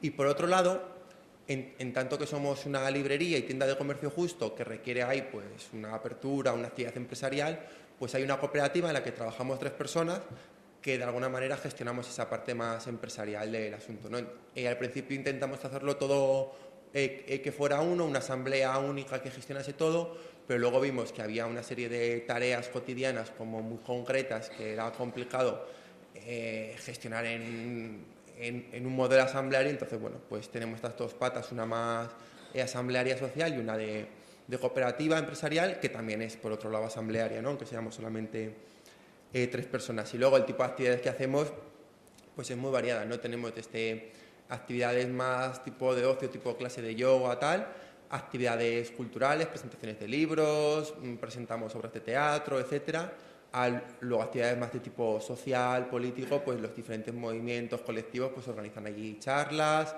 Tenemos un grupo de Naciones Comunes que hace seminarios de formación vinculados con los libros, pero a su vez vinculados con las diferentes luchas que hay en el territorio. Y un poco esa es la verdad es que la pregunta más frecuente que hace la gente cuando llega a la Pantera Rosa por primera vez es ¿y esto qué es? Y es como, pues esto es muchas cosas, y además cada uno que te responderá una cosa diferente, ¿no? Porque uno está allí más porque le gustan los libros, otro está allí porque le mola no sé qué seminario de formación que se hizo otra vez, otro está ahí porque es un hacker, entre comillas, ¿no? Con esto, entonces le mola todo el tema de la tecnopolítica y se mete con eso, o sea que cada uno ahí encuentra su propio espacio, o al menos intentamos que sea así.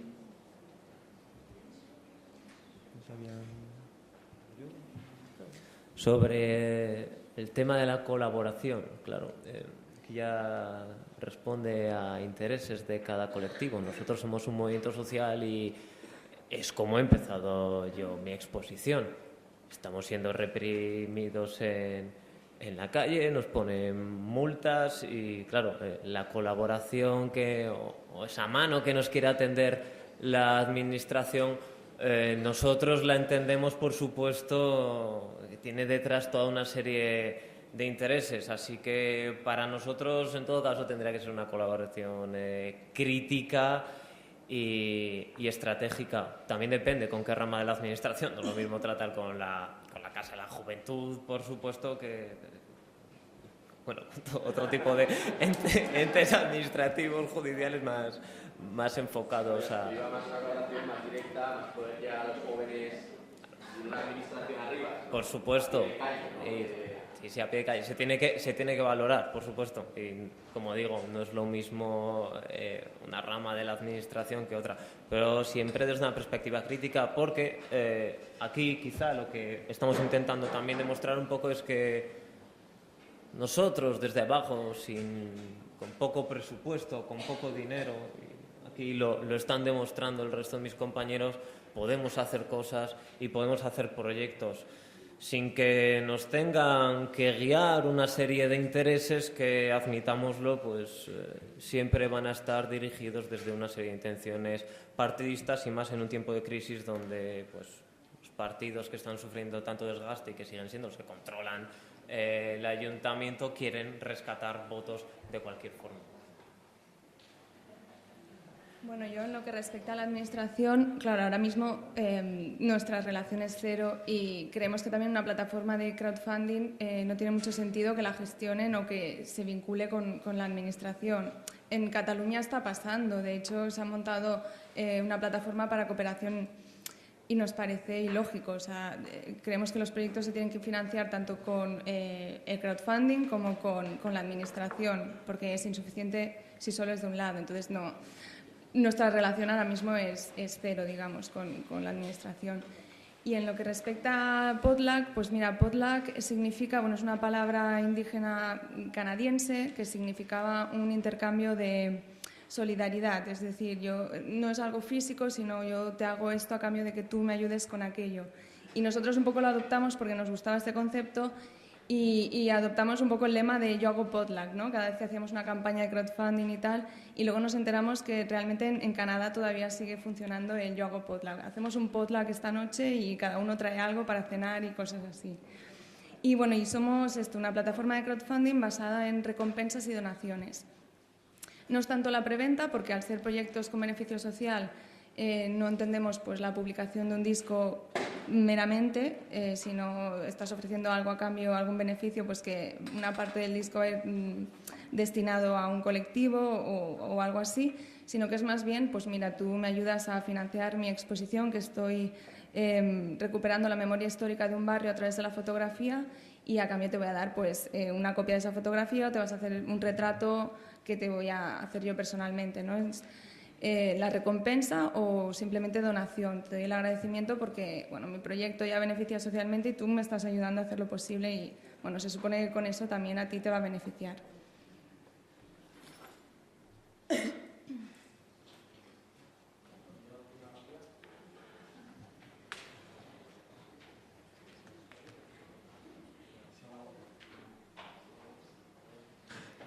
Hola, vale. Bueno, muy interesantes todas las aportaciones que nos habéis dado. Yo también trabajo en una casa de juventud y también creo que el espacio público y los recursos públicos son nuestros, que para eso somos el público nosotros. Y bueno, concretamente lo de Todo por la Praxis me ha parecido muy, muy interesante. A mí también me gusta mucho hacer cacharros a veces con mi padre. Y creo en eso, en ocupar sitios abandonados también. La última idea que nos ha soltado me parece súper interesante, que veo por ahí esqueletos de cosas que están ahí, que se están muriendo y dices, pero bueno, esto que habrá que darle vida, ¿no? De alguna manera.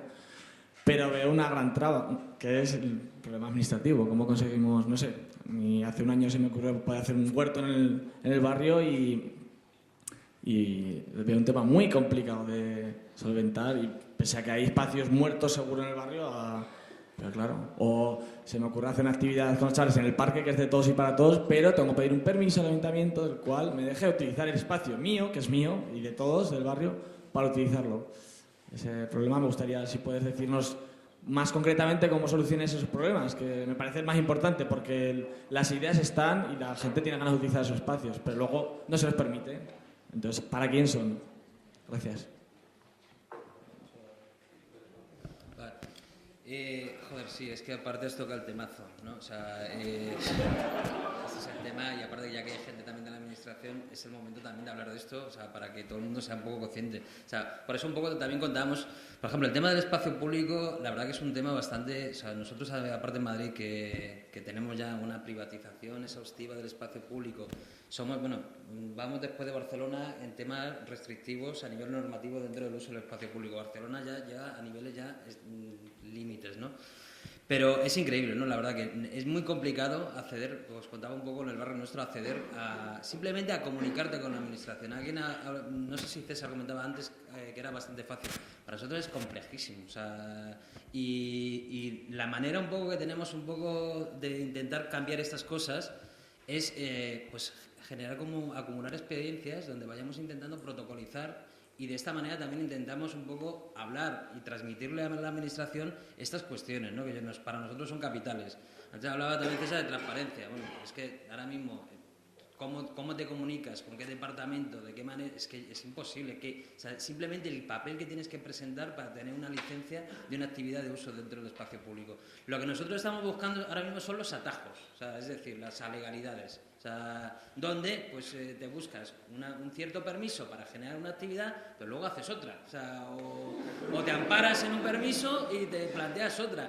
Pero bueno, a través de estas contradicciones, muchas veces la propia administración, es que hay veces que la propia administración acepta estas contradicciones. O sea, poco a poco hay determinados técnicos con una mínima sensibilidad que la van intentando incorporar y van cambiando. O sea, pero es un trabajo que va costando mucho. Nosotros tenemos como dentro de la red de arquitecturas colectivas un grupo de jurídico que trabaja un poco todo este tema de licencias y hay como una cierta comunidad que comparte experiencias, en Barcelona sobre todo, se trabaja mucho este tema y donde se pone un poco en común el tema de las licencias para actividades dentro del espacio público. Es el tema más complejo porque cada municipio tiene su normativa, entonces cierto que es muy difícil, o sea, poner en común, o sea, entre diferentes municipios con diferentes ordenanzas municipales que van reglando el uso del espacio público y además cada comunidad también tiene su normativa, entonces bueno, o sea, ya es como una complejidad ya extrema.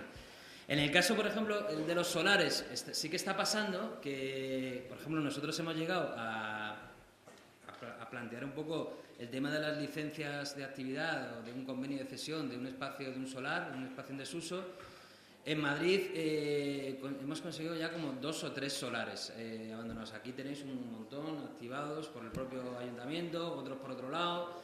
Pues en Madrid la conquista de los 2 o 3 solares ha sido terrible. O sea, el primer paso de lo que hay que lograr es el miedo de la administración. O sea, la administración siempre frente a esos espacios le pasa igual que con las naves. Van a entrar ocupas, van a entrar yonki, van a entrar no sé qué, van a entrar pues siempre como que se imaginan lo peor del mundo. O sea, simplemente es intentar un poco ese cambio, o sea, de decir, frente al miedo, o sea, decir, bueno, la ciudadanía pues, también necesita estos espacios y además que no son peligrosos y además se genera una serie de protocolos y convenios donde se establecen unos convenios de cesión con una determinada actividad durante unos años bajo una determinada normativa de uso del espacio y se desarrolla todo de manera normal y no hay ningún problema. ¿Qué pasa? Que eso se consigue a base de acumulación de experiencias y intentar un poco demostrarlo a la Administración que somos capaces y que es posible. Hay muchos pasos que saltarse. Por ejemplo, ahora hay un tema como muy dificultoso. A la hora de comunicarse con la Administración, por ejemplo, para el tema de un solar, siempre tienes que ir con una entidad jurídica, por ejemplo, una asociación. O sea, hay veces que el movimiento ciudadano no tiene entidades jurídicas, o sea, no hay asociaciones, te tienes que montar una asociación, o sea, es proceso para tener una relación con la Administración. Vamos poco a poco consiguiendo determinadas cosas que bueno, van costando, pero sí que a través, ya te digo, a través de acumular un poco experiencias, negociaciones con la Administración, rescatar un poco experiencias exitosas, tanto en otros países como en otras ciudades como tal, vas un poco intentando sensibilizar y demostrar que eso es posible y que no genera tantos problemas, o sea, yo creo que por ahí van un poco los tiros. Ahora mismo, por ejemplo, en el tema que os contaba de los espacios abandonados, por ejemplo, un solar es mucho más fácil. Un espacio público, dentro de lo que cabe, también. Ahora, un edificio, porque el tema es quién paga. O sea, la Administración dice, hostia, yo te doy esto, pero ¿quién lo paga? ¿No? O sea, decir, bueno, pues ya veremos, ¿no? Hay maneras, fórmulas, hay que empezar un poco a sensibilizar de que no hay que tener tantos miedos, porque realmente, por ejemplo, se están llegando a formatos de gestión de espacios en desuso donde los costes, o sea, tampoco son tan excesivos. Es que frente a un edificio, un gran contenedor, con unos usos que pues bastante cuestionables, ya sean museos, centros culturales, polideportivos de carácter municipal, que tienen unos usos ínfimos, con unos costes de mantenimiento increíbles, o sea, lo ponemos en contraposición con un espacio gestionado de manera colectiva y comunitaria y vamos a echar los números, que a lo mejor no es tanto, ¿eh? O sea, bueno, tanto no, que uno está aquí y otro está aquí. Y luego la contradicción es que el nivel de usuario de un polideportivo municipal van 200 tíos en el mes y aquí al centro social van 20.000 o 2.000 personas en un mes. O sea, dices, bueno, vamos a ponernos un poco las cosas sobre la mesa y hablarlo claramente, ¿no? Yo sí que planteo que la Administración en este caso tiene que ser un poco valiente, valiente a la hora de tener un poco, dejar espacios para que la ciudadanía se organice y tenga una cierta autonomía y que no tenga ese miedo al no control del espacio. Ahora mismo hace falta espacios donde el ciudadano tenga espacios, pero no solo simplemente centros sociales, sino espacios de producción, o sea, espacios donde se generen cooperativas de trabajo, o sea, o trabajo cooperativo, pues con economías alternativas o con otro tipo de formatos, y que de esas posibilidades un poco al ciudadano, que bueno, que en estos momentos yo creo este tema, ya que se habla tanto del emprendedor, de la innovación y demás, pues ahora más que nunca hace falta dar como este tipo de espacio, ¿no? O sea, eso ya sería el otro salto mortal, ¿no? O sea, ahí vamos. La verdad es que, por seguir un poco, el tema del espacio también aquí es clave. Nosotros, por ejemplo, en la Pantera Rosa no damos abasto, o sea, no hay capacidad para ceder el espacio a todas las propuestas de colectivos, de movimientos que se producen. No hay espacio. Y vienen muchos a la Pantera Rosa no porque seamos súper guay, sino porque no hay dónde ir. O sea, no existen espacios en la ciudad donde la gente de manera autónoma pueda implementar sus proyectos políticos, culturales, económicos, de emprendimiento, etcétera, ¿no? Y yo creo que en ese sentido contrasta con la cantidad de espacios que están en posesión de la Administración vacíos. O sea, aquí es significativa en Zaragoza la lucha que están teniendo en el barrio de San Pablo por recuperar y por gestionar Luis Buñuel. O sea, un instituto que lleva un montón de años cerrado y que están teniendo un montón de problemas y que parece que va por el buen camino para que se lo cedan. O sea, que lo único que están pidiendo los vecinos y los colectivos sociales que apoyan eso es que un instituto que está cerrado a cal y canto desde hace un montón de años, que se lo dejen gestionar. Y bueno, pues parece que eso va por el buen camino, pero es muy significativo de la brecha enorme que hay entre el discurso de la Administración y la praxis, ¿no? Que no se corresponde para nada con lo que dicen que promueven.